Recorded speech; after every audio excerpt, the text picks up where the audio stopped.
Bismillahirrahmanirrahim. Assalamualaikum warahmatullahi ta'ala barakatuh. Alhamdulillah Rabbil Alamin. Wassalatu wassalamu ala asyrafil anbiya al-mursalin wa ala alihi wa sahbihi ajma'in. Alhamdulillah, we are still continuing with our chapter 4, Positive Islamic Psychology, a transcendent model to achieve peace, happiness and success in the 21st century.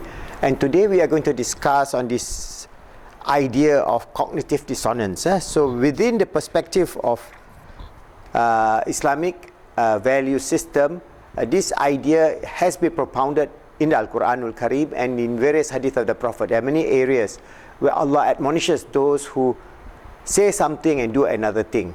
Alright, so what is important is that there is a conflict in terms of the self, identity and the action that a person does. Wherever there is this conflict, there is cognitive dissonance. So I'm going to read on this subtopic of cognitive dissonance. Alright, in chapter 4, cognitive dissonance. In psychology, cognitive dissonance refers to the mental stress or discomfort experienced by an individual who holds two or more contradictory beliefs, ideas or values. Alright, that means they have contradictory beliefs, ideas or values. Cognitive dissonance is particularly evident in situations where an individual behavior conflicts with his belief that are integral to his or her self-identity. So if your self-identity or your public image is one thing and you do another thing, then there is a very severe conflict of self, and that is this cognitive dissonance in many areas, which I'm going to explain. Cognitive dissonance, therefore, is a disharmony of the mind. When there is a discrepancy between what we think and what we do, a condition of discomfort is created in the mind. The mind which feels more comfortable with order and harmony than with disorder and disharmony. So our mind wants something that is unified. What you believe is what you do, not what you believe and you do another thing. That will be a hypocrisy, or there is a discomfort in terms of our mind, and that's why we cannot get peace. Whenever there is cognitive dissonance, there will be no peace of mind. Since it is the discrepancy between the beliefs held and the behavior performed which causes the discomfort, the obvious way to remove the disharmony is for the beliefs and behavior to be one. So you try to make belief and behavior as one. To achieve that harmonious condition, belief tends to move towards behavior and behavior tends to move towards belief. So there is this level of moving together. In the broad sense, the effect of cognitive dissonance would be felt in many areas of our life. We tend to drift from one point to another at times, but we always seem to be able to keep the discussion ahead in the same direction. It is the nature of conversation to jump and drift. That means when we talk about anything in terms of cognitive dissonance, we tend to drift. So there is a drift in terms of values and what we do.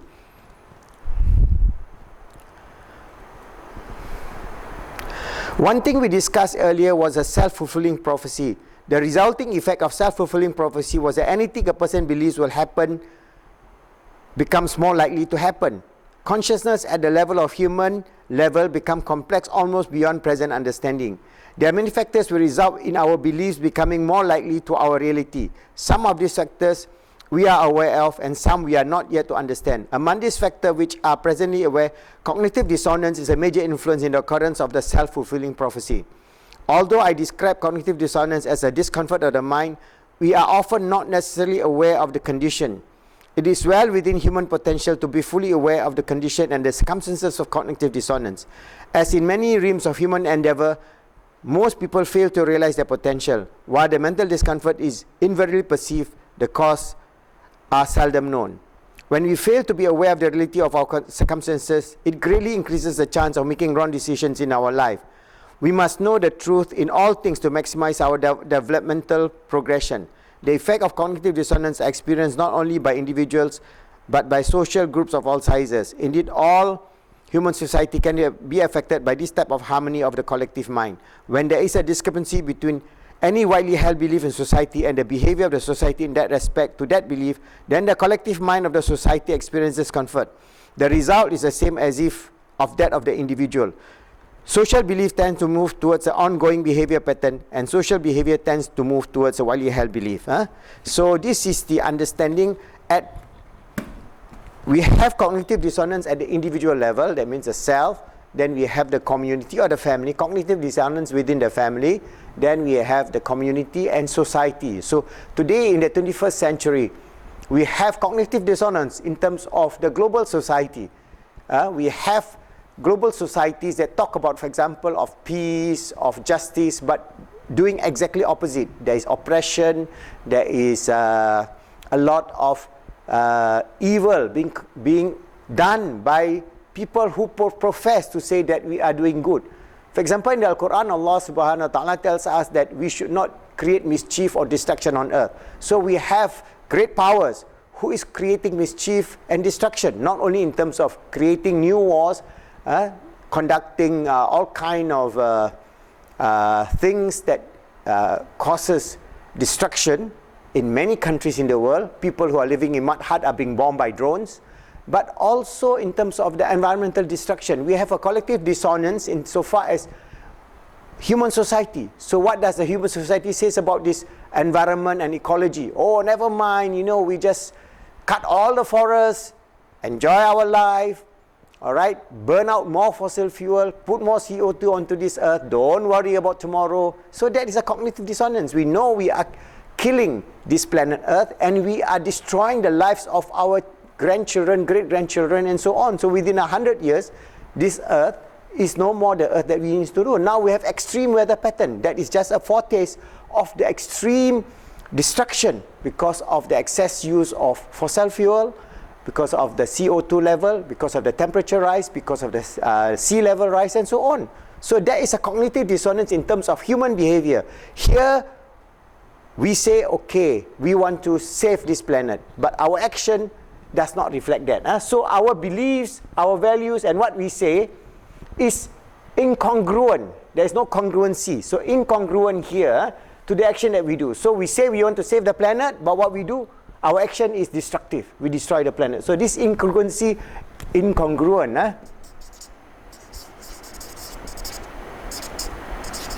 This incongruency, all right, is what is creating the bigger gap in terms of societal belief system in everything that we do. For example, we want to have wonderful families, but we are destroying the family value system.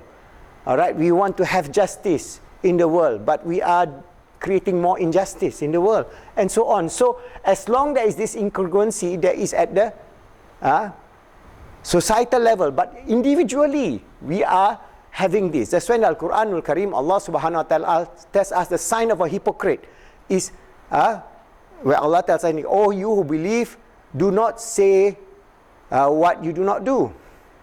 So what you do not do, don't say. Oh, you say, okay, for example, a lot of hypocrite, they put on a big sarban, they look like a holy man, but they are not doing the holy thing.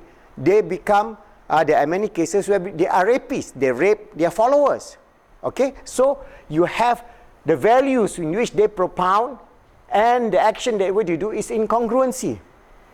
All right, they say we must do good. That is what Islam is, but the action is to cause war, fractionalism, sectarianism, for example, tribalism, secularism, and all the ism that you see today is basically the incongruency between the belief, values, and what we say and what we do. All right? So how can we resolve this? Allah subhanahu wa ta'ala also tells us in the Quran that do not, the most odious or the most hateful in the sight of Allah is to say what you do not do.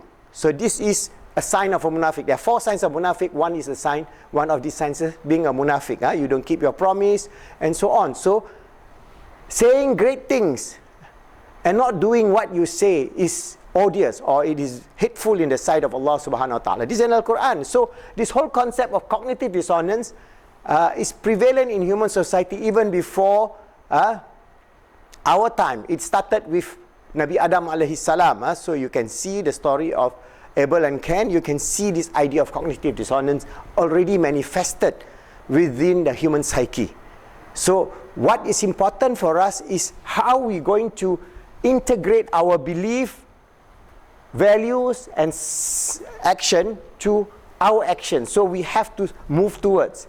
That means saying the truth, trying to bring our belief, values, and what we say and what are our action to be a unified whole. So when we have this together as one unit, they become one, they are getting together closer and closer and closer.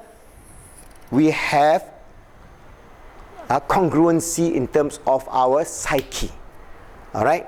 So this is a challenge for every one of us. Each and every one of us will have various levels of cognitive dissonance, whether severe or not severe. So we have a certain level of hypocrisy within ourselves.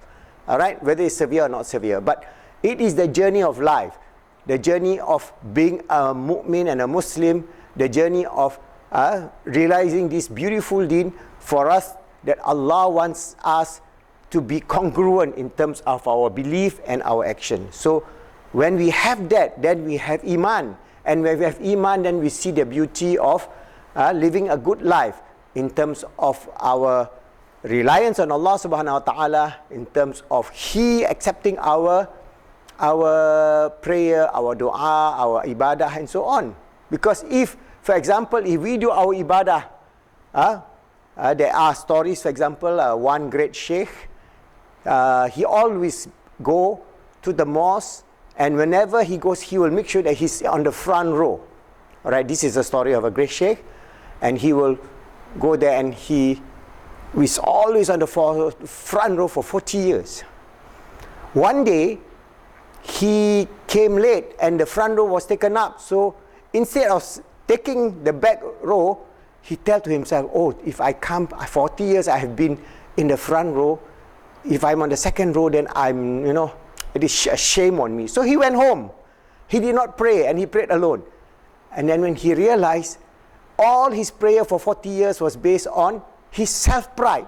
He wants to be known to be the person who is always in the front row, person who is supposed to be looked upon as a holy, as a good character, and so on. So what did he do? He realized he does his tawbah nasuha, and he qada all his 40 years of arrogance. So even in terms of prayer and action that is good can also turn to be hypocritical. What about evil deeds? The cognitive dissonance that each and every one of us go through in life.